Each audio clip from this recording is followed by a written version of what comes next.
It's not what it looks like. You slam the dorm door harder than necessary, the sound echoing down the hallway like gunshots. Your quirk fizzled faintly at your fingertips, One for All's little sister's version.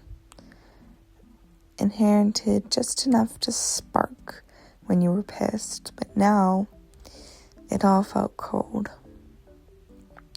Katsuki had cheated, or so Bnha had tearfully told you after accidentally seeing him with another girl behind the gym, lips locked and hands everywhere. Bnha swore it was recent. She swore, she wouldn't lie about this, why would she? She'd been gushing about how cute you two were for months. Your brother Izuku was the first one to actually find you. After it had happened, he found you curled up in your bed with your knees pressed to your chest. Oyen? He asked, his voice cracked. Bnha told me. Is it true? You nodded once, throat too tight to speak. Izuku's face crumpled, then hardened. I'm gonna talk to him. No, you rasped. I don't need that. I need space. But Izuku was already moving, protective big brother mode activated.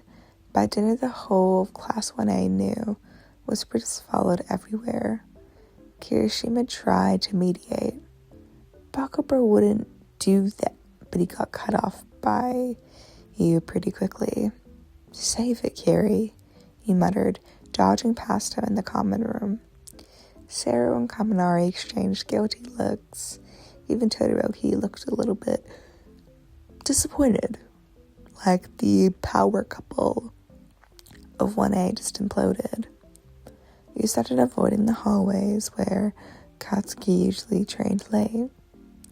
You ate in your room, you took the long way around the dorms, and every time you heard his rough voice barking at someone, you turned the complete other direction.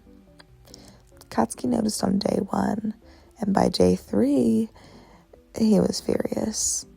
Oi, Deku, he snarled, cornering Izuku in the kitchen. Where the hell is she? Izuku glared back, eyes flashing. You don't get to ask me that after what you did. Katsuki looks confused. Angry as usual, but confused. The fuck are you talking about? You know exactly what, Izuku snapped, quieter but less intense. She saw the pictures. Bnha showed everyone. How could you do that to my sister?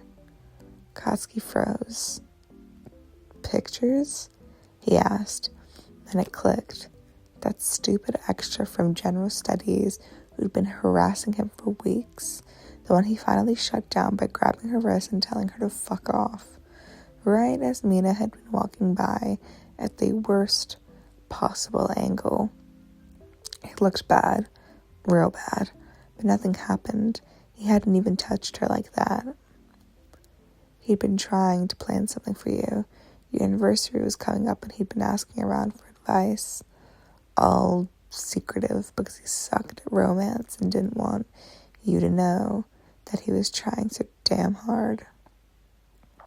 And now the entire class thought he was a cheating piece of shit. Katsuki's jaw clenched so hard you could hear his teeth grind from the hallway, where you may or may not have been eavesdropping. He stomped off without another word. The next day, Class 1A gathered in the common room for an unofficial intervention. Izuku had somehow rallied them into because after his talk with Katsuki, he felt like something else was going on. Even Ida was there with a clipboard labeled Relationship Protocol. Katsuki barged in, hair wilder than usual, holding up a crumpled envelope. Listen up, you nosy bastards, he growled. None of you know shit. He slapped the envelope on the table. Open it. Go ahead. Bnha hesitated, then pulled out photos of Katsuki alone, buying flowers talking to a bakery owner about a custom cake, and picking out a necklace that looks suspiciously like the one you'd pointed out in the shop window months ago. And one blurry shot, Mina's own one, of him shoving that general studies girl away looking disgusted. I didn't cheat, Bakugo said, exasperated. That idiot tried to force herself on me, and I told her to piss off. End of story. Then Mina started to freak, realizing she had over-dramatized everything. Oh my god, I got the angle wrong. I'm so sorry. Izuku looked like he'd been punched. Oh shit, Kachan. Shut up, nerd. Katsuki's eyes flickered to the doorway where you stood. I'm not talking to any of you. I'm talking to her. He crossed the room in 3 strides, stopping just short of you. His voice dropped to his usual rough and low tone. I didn't do it. I swear on everything. I would never. I'm not a fucking idiot. Your eyes stung. Then why didn't you just tell me? What was going on? You've been such a distant and avoidant lately. Because I was planning stuff, dumbass. You know, like anniversary stuff.